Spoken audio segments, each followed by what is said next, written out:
Greetings from the Idaho Bluegrass Association. This is Gary Eller speaking from his home in Pickles Butte, Idaho. We have prepared a series of podcasts based on interviews of people with deep roots in Idaho who rose to national prominence or otherwise made a significant impact on bluegrass music in Idaho. This series of podcasts is a collaboration between the Idaho Bluegrass Association, Idaho Songs Project, National Old-Time Fiddlers Association, and Utah State University. So today is the 19th of July, 2021, and we are at the home of Aunt Betty Adams, the aunt of Honi Deaton, here in Caldwell, Idaho. How you doing, honey? Hi, Gary. I'm good. How are you? Good. I am so impressed at this room of your aunt's. I always see her. I'm surrounded by fiddles and guitars and a grand piano. Yep, this is where the magic happens. Well, we want to explore your life a little bit, how you came from Denton, Texas to Caldwell, Idaho, and then wound up being on the National Bluegrass Circuit, and now you're back home raising kids here in Caldwell, Idaho. Is that kind of your life in a nutshell here? That's it. That was great. It's been nice talking. All right, we're good. Well, tell us about growing up in Denton and your journey along the way, including a lot of touring as a musician with your mom. Yes. Well, I was born in Irving, Texas, when I was very young. And I grew up there with my dad and my older brother and my mother. And we had, my mother was a singer, piano player, a voice coach, all these things. She taught music in school. And so I grew up just singing all the time with my mom. I remember sitting underneath her piano and humming along and trying to find harmony notes to what she was singing. And it was the happiest place that I knew in the whole house, was being under the piano when she was singing and playing. And as I got a little older, we started doing some family shows together. My dad played guitar, my brother played guitar, and I would play the tambourine because that's all I could play at 4 years old. But Mom would always have me sing alto, and she'd sing soprano, and the guys would sing, and it was a lot of fun. We played craft fairs and things like that. And then at one particular show, there was a man named David James who was a yodeler. And oh my goodness, yodeling changed my life in that moment. I loved it. And so I practiced. I made my voice do the little, sounded like Tarzan for years, I'm sure. But I loved it so much. So when people would even come over for dinner, my parents would make me yodel for everyone. Anyways, we lived there in Texas till I was 15. And my parents eventually ended in divorce when I was 15. And my mother and I moved here to Idaho, which is where her people are. So when I moved here, it was like a whole world opened up for me that I didn't even know about. My Aunt Betty was here, and of course, she was already singing country gospel. She was already had recorded in Nashville and was touring and doing her own thing. And so she welcomed my mom and myself right into that. And that was just a huge wealth for me to get to learn to sing with more people and more professional musicians. And then my mom and another lady, Lorenda Norton, you probably know Lorenda. I do. We were at church together, and we started a group together called Soul and Country. And we would go and play at different churches. We played at the Canyon County Fair, just doing all kinds of things. You know, when the Boise River Festival was just starting and playing at the parks and on the stages, I played and sang everywhere I could, and always involved in our community. And my mom was also a teacher here in Caldwell at American Music, and Aunt Betty was still very active at American Music as one of the business owners there. So it was pretty cool getting to go to American Music after high school and hang out and jam with people there. You did a little touring through the Midwest too, didn't you? Yes, some when I was young, but as I didn't really start touring so much until I was about 19 and 20 and was started playing with the Grasshoppers. Okay. Well, I understand that you did high school musicals, and you were even a disc jockey in Caldwell. Yes, I worked for KCID C107. Good evening, this is Honi Johnston here at KCID. That was my voice. That was a lot of fun. Yeah, I did that for about 3 years. And then, let's see, I worked for the Idaho Press Tribune. I worked in classified advertising, did that as well. But before that, I'm sorry, let me back up. I was still in school, high school, and I entered a singing contest. It was a music contest, and I met an incredible fiddler named Jeremy Garrett. I've heard his side of the story, so you tell me your side of the story of the great competition. Hopefully it's the same. I don't know. Yeah, it was a big competition. I did end up winning, and I felt really bad. It's funny, when you win something, it's really exciting, but I also want everybody else to win too. And through all the years that I've done contest things, I've decided I don't like them. I'd rather have shows where we can all support each other and help everyone to grow and learn from each other instead of competing with each other. But anyway, it turned out really wonderful to get to know Jeremy Garrett. He started telling me about this form of music called bluegrass. And I thought I already knew about bluegrass, but he taught me about Bill Monroe and all of the Ricky Skaggs side and Flatt Scruggs and Tony Rice. He gave me an Alison Krauss tape. So all of a sudden I had this huge education that I'd been more exposed before to country gospel and a lot of music that we played in church and regular country music with some blues thrown in there. So I had a lot of learning to do. And so I buckled down and did my best to sing like Alison Krauss, and I'd try to sing like Lester Flatt, and I tried to do it all. I even tried to sing flat on purpose, because sometimes I do. Honi has been a prolific songwriter throughout almost all of her professional career. Let's take a listen to her song, That Road, that was issued on the 2003 Dream CD, What Should Have Been.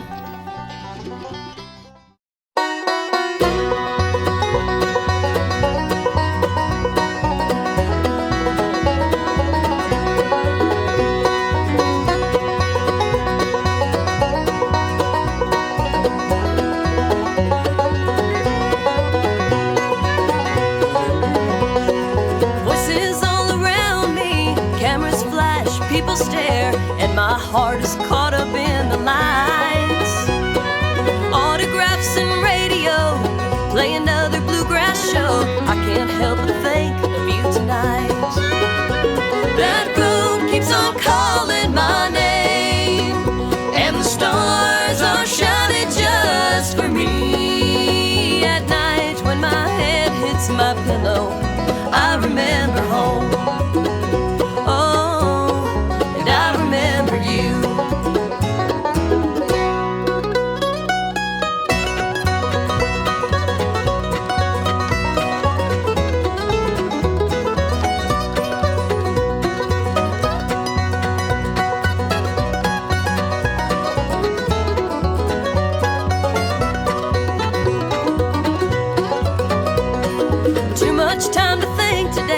I could just get up on stage, sing away my blues with Bill Monroe.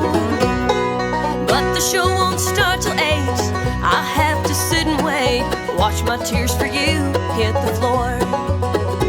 That road keeps on calling my name, and the stars are shining just for me. At night when my head hits my pillow, I remember home.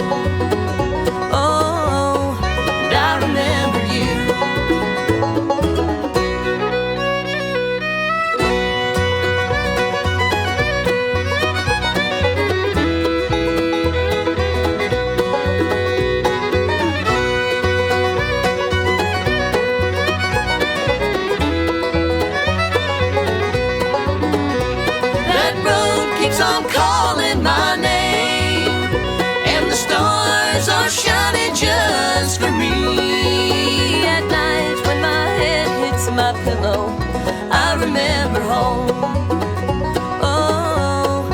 I remember you. That road keeps on calling my name, and the stars are shining just for me.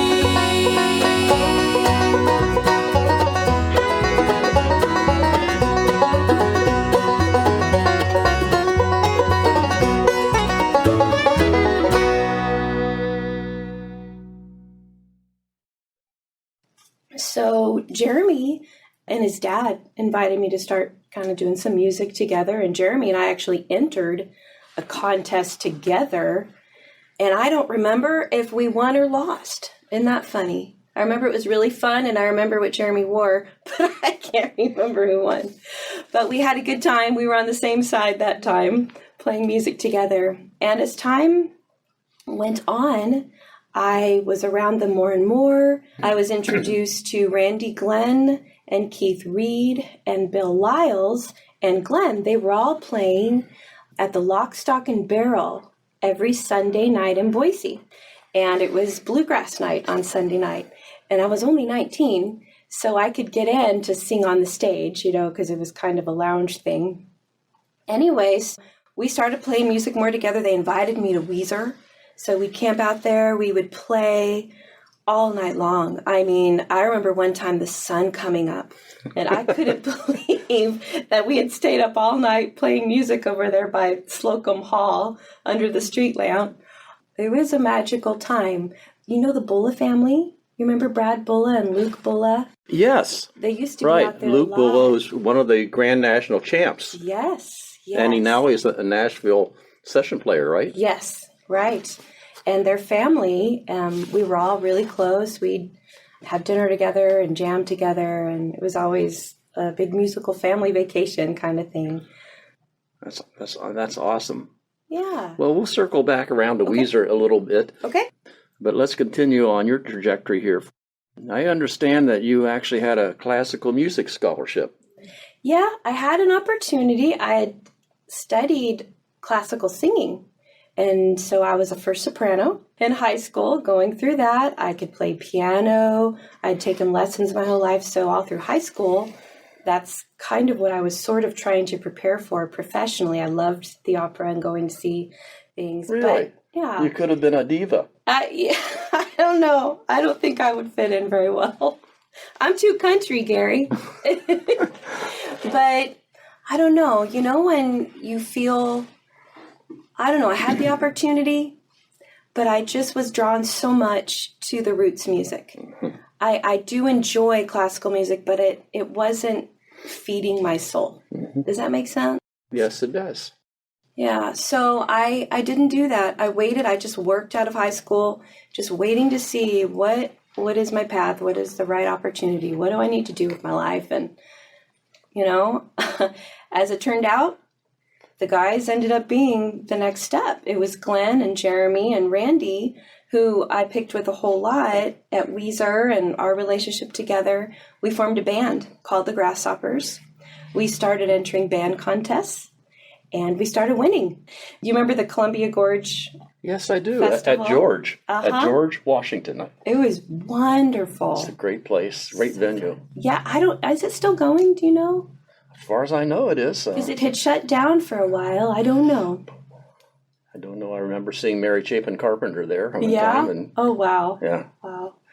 Well, that was a great time. We went there, we entered the band contest, and we won. And at that time, people were like, who are these guys from Idaho?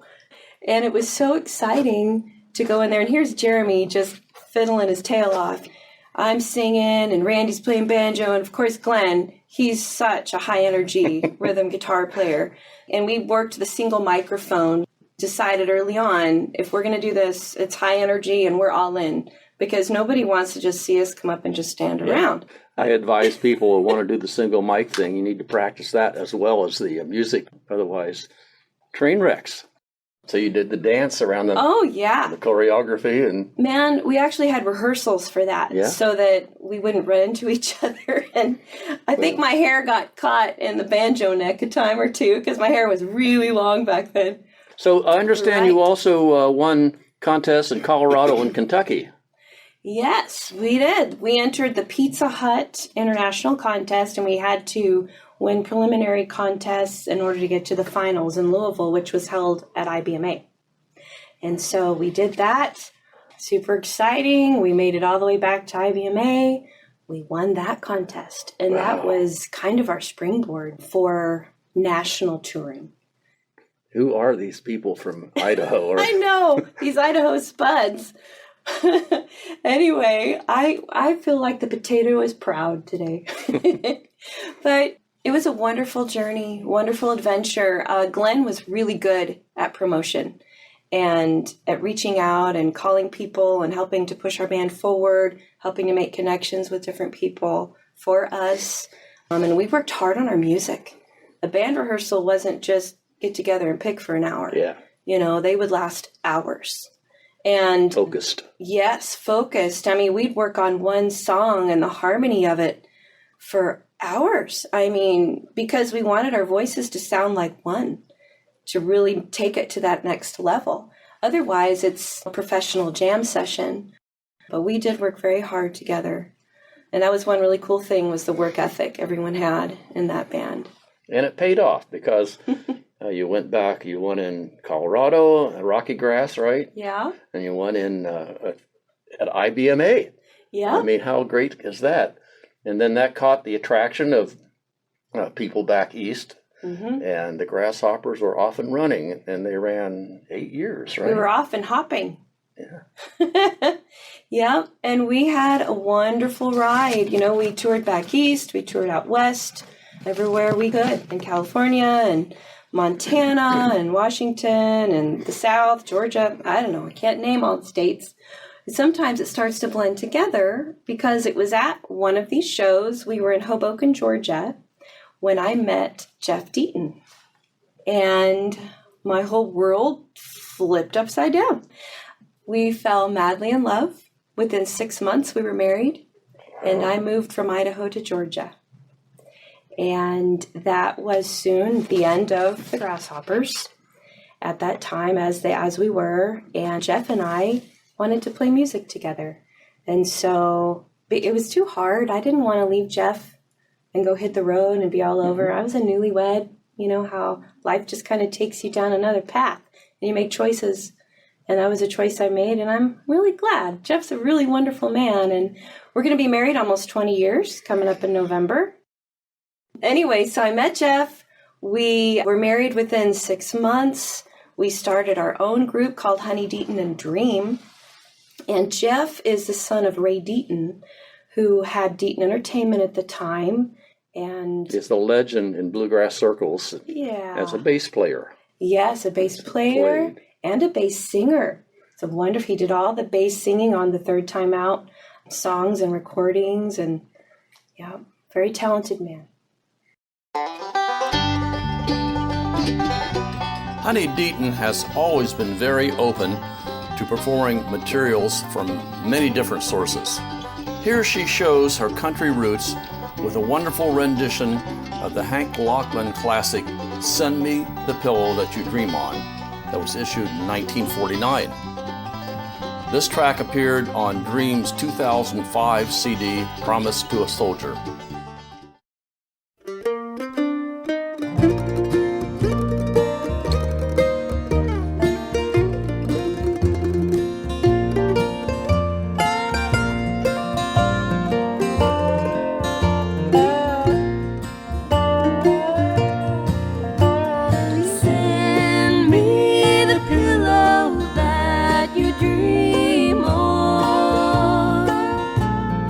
Don't you know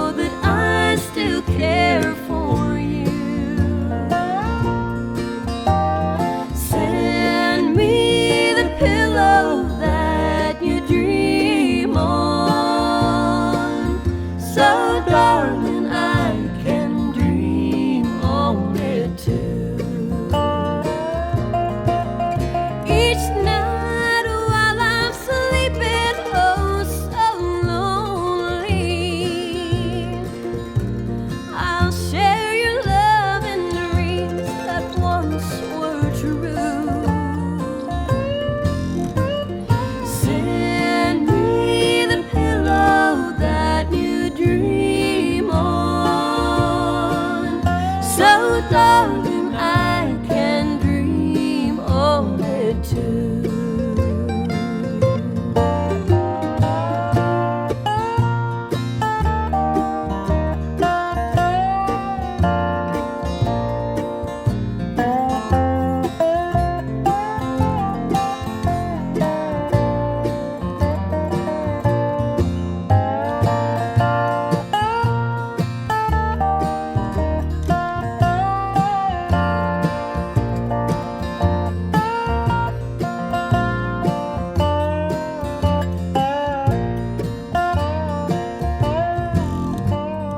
Send me the pillow that you dream on.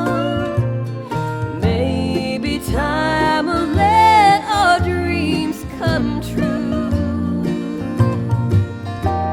Send me the pillow that you dream on. So darling, I can dream on it too. I've waited so long for you to write me, but just the memories, all that's left of you. Send me the pillow that you dream on. So darling, I can dream on it too.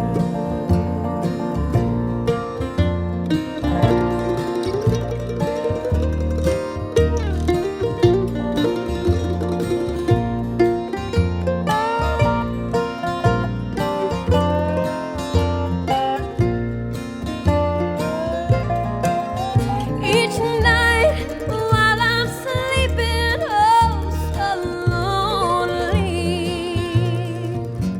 I'll share your loving dreams that once were true. Send me the pillow that you dream on. So darling, I can dream on it too. So darling, I can dream on it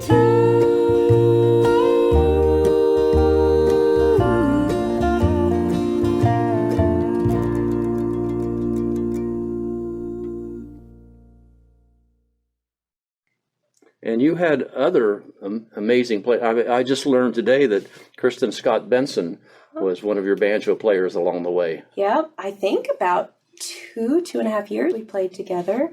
And Chris Davis, who's also plays music with her. And For the listeners that may not know the name Kristen Scott Benson, she is known as Girl Scruggs.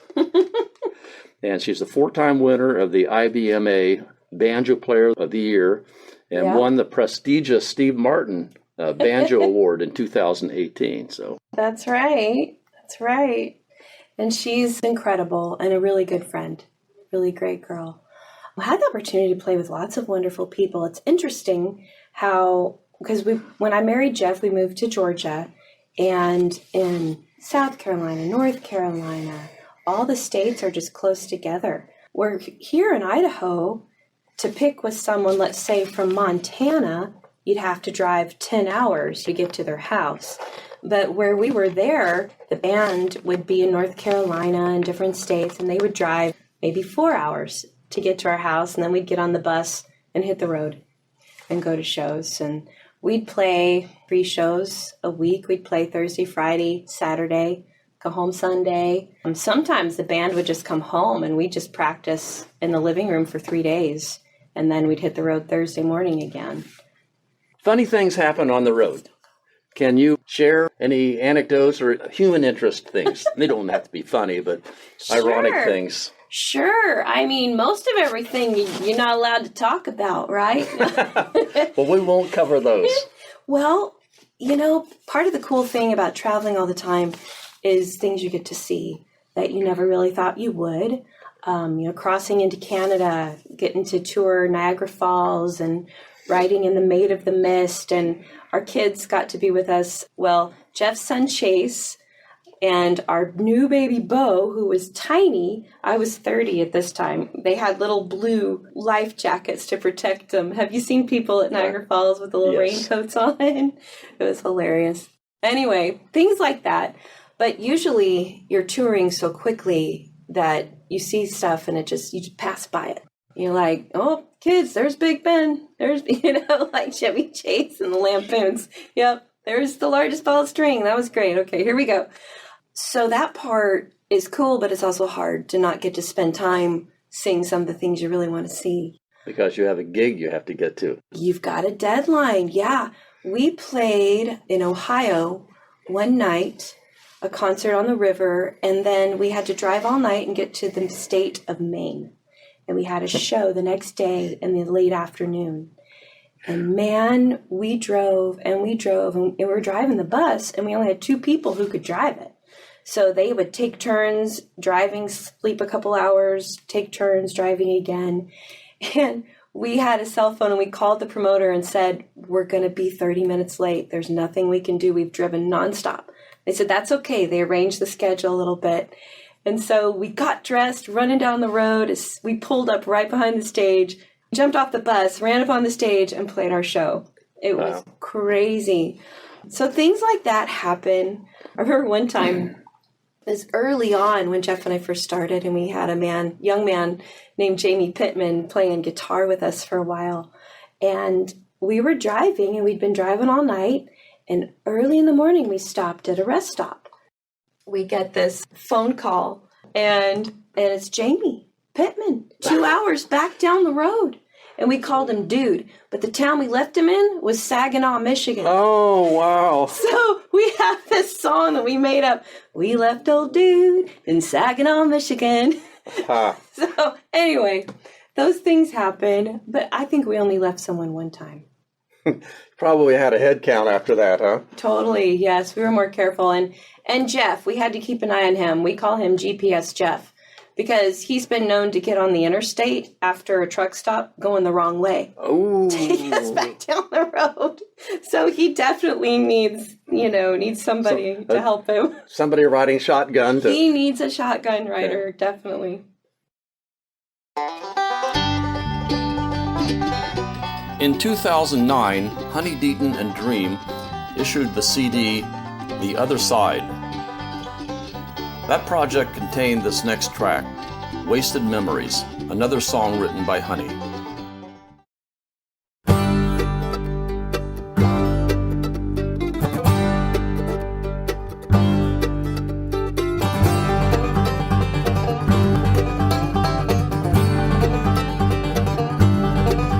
If you see me walking by, there's a reason why, babe, there's a reason why. And if you see me without you, oh, you can't be true, babe. No, you can't be true. I'm tired of wasting memories, nights that I spent crying over you. And now I'm taking all of me, everything I'm gonna be from you. Yeah, I'm taking it all.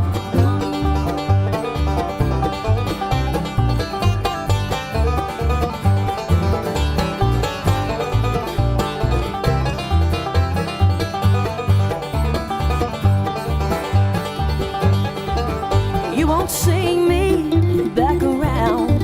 I'm leaving town, babe, I'm leaving town. And I'm singing a brand new song. I'm moving on, babe, I'm moving on.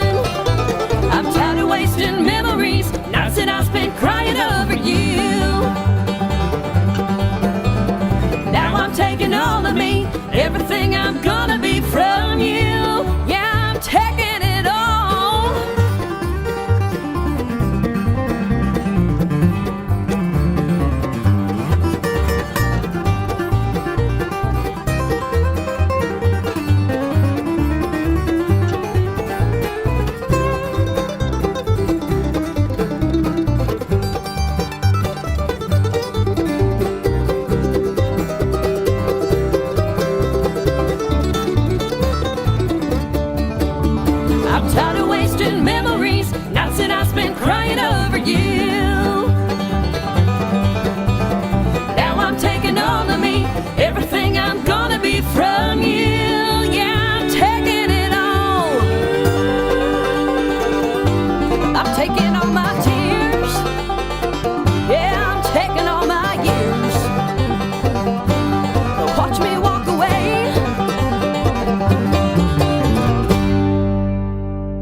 So when did you move back to Idaho? Let's say 2014. 2014. So you met Jeff in 2001. So 2014 back to Idaho, and you're settled down now, raising kids. Yeah, we're trying to settle down. Yeah, and you're teaching music at American Music, teaching voice and piano. Yes, sir. Yeah, that's right. Excellent. So how's that gone? How coming back home and getting off the road and having a more normal life? It's strange. It's been an adjustment. Change is never easy, and Jeff and I kind of laugh about reinventing ourselves.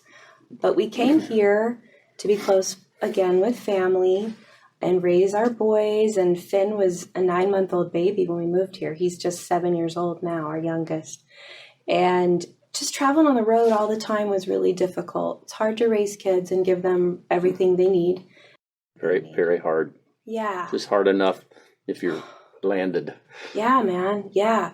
So we're here. God's done some really cool stuff in our life here. I've gotten involved in church. Jeff and I are both on staff now for Eagle Christian Church. He's in charge of their tech department. And so we have 3 campuses right now, about to have a 4th, and he oversees all the production and things they do. And I'm a worship leader out at their campus in Boise. So that's a lot of fun, and getting to use our musical giftings and helping other people and giving that way. And I started out singing in church, and it's just part of who I am. I love to worship the Lord, and Bluegrass was wonderful because it's a form of roots music, and it also includes so much gospel. We were always able to incorporate that into our shows and hopefully bless people. Anyway, so right now we are juggling, Jeff and I, because we're working full-time jobs. I'm also teaching at the store. We have our children, and we're doing some bluegrass music. You do have a new band, don't you? Yeah, we have. Well, tell us about that. Okay, so Josh Brooks has been with us for 12 years on the banjo. He has never left. He lives in Texas, so when we have some larger shows, he comes in and plays the shows with us. He came in, we recorded our new CD together. Katrina Nicolayeff on the fiddle, which she's now a 6-time Grandmaster champion at Weezer. Yes. She's awesome. She is awesome. Oh, and she's so cool. So sweet. What a girl. What a girl. And also my brother, Lad Johnston, who was living in Texas. He moved back here in January, so he's on our new CD as well. And our new CD is to be released on Friday, July 23rd. And the name of it is? Make You Smile. Make You Smile. And how do people get a copy of that? Well, we are going to be on iTunes and CD Baby. I'm on Facebook. Also, we have a website, Gary. Most excellent. So you can reach Honi through Facebook, through her website, or probably, if you want to have a lesson, through American Music. That's right. Yeah. I'll give you a lesson. Yeah. Before we wrap up here, let's circle back around to Weezer. Weezer has been such a springboard for so many great professional musicians and really good amateur musicians. Talk to us a little bit about the role of Weezer and the people like the Garretts who are integral part of Weezer and the Bullas and so on. How has that influenced your career? Well, honestly, if it weren't for all of that, I would not be doing what I'm doing today. I would not be a bluegrass musician were it not for those guys pulling this together, taking me to Weezer, introducing this whole new world of incredible music and of a music family that I didn't even know this stuff existed like that. The high energy, the excitement. You play till your fingers are bleeding. Literally, I mean, I would have blisters and not even know it because you're having so much fun playing music. Life-changing, Gary. And it's a great big family. You form families up there, don't you? Oh, yeah. And lifelong friends. Absolutely. And I'm so excited to be back in Idaho now and be making connections again. And time changes things, and people are not there, and I'm sure there's new people there and new relationships to be made. So I'm excited about it. You found bluegrass as a young person by people like the Garretts that you were lucky enough to be around. Very talented people. How can the Idaho Bluegrass Association foster more young people to get the spirit of bluegrass and get hooked on it? Yeah, I really believe that anytime you're excited about something and you help create excitement and buzz, it's contagious, right? I would love to see, and my husband Jeff and I, who is a wonderful mandolin player, have been talking about, wouldn't it be cool if we could start a jam or something, even an event that would reach out to younger people at a place that, you know, maybe doesn't have alcohol, because some people want to bring their kids to things. Youth friendly. Youth friendly, yes. And we've even talked about maybe trying to raise funds and bringing in some of these larger bands and doing a concert at the Jewett Auditorium and things like that. One of the wonderful things for me, I remember when Gruen Guitars brought in Special Consensus and Greg Cahill. I don't know, was that 25, 30, 28 years ago? You mean Gruen Guitars brought them in to Boise? Boise? Yep. Really? And that was, I forgot to mention that earlier, that was life-changing for me as well. Those guys were incredible, and the way they explained what they did and the passion they had for their music. And Andrea Roberts was playing bass with Greg at the time, and I just fell in love with Andrea. And of course, as a young lady, and she was a young lady, it really inspired me. So I think when you bring professionals in here to this area, it's inspiring. So I would love to see more of that. I would love to help support more of that. Well, maybe we can make that happen. Well, we've probably run on long enough here. And do you have anything you would like to add? I'm just really thankful. I want to say that I'm thankful for the people in my life, past and present. I'm thankful for the music. I'm thankful for the lessons I've learned. I'm just thankful. And I believe that music is to bring us together, whether you're a musician or you're a music lover. It just draws us together. And I'm thankful. And I'm excited to be getting to be part of more of Idaho Bluegrass Association. Well, thank you, honey, for a really fascinating interview. Thank you, Gary.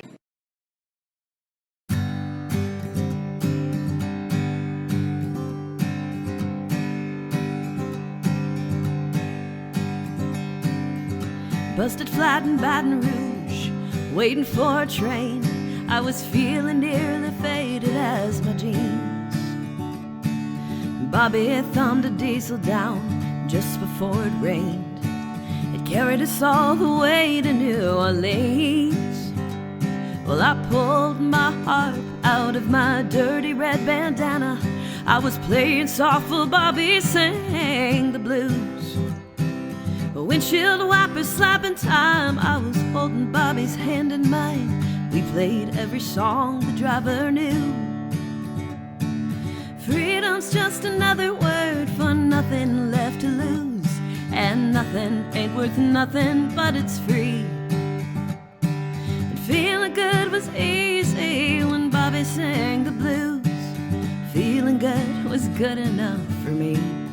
Yeah, it was good enough for me and Bobby McGee.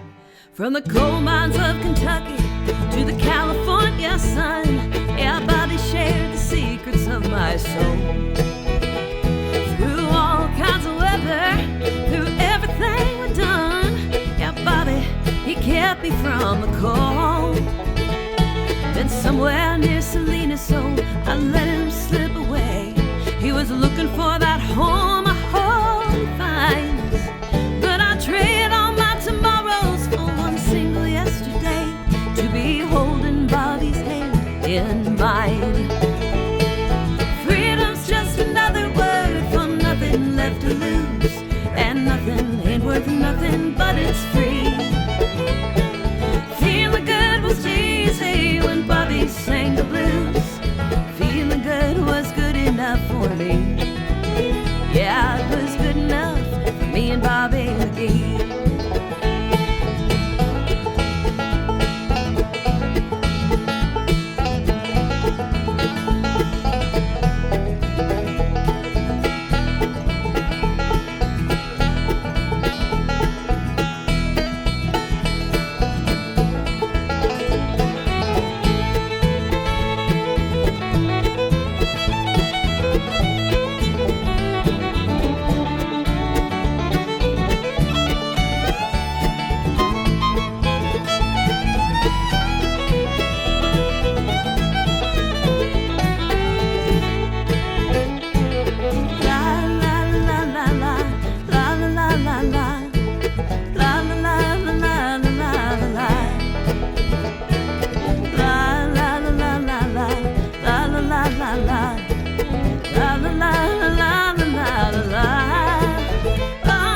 me.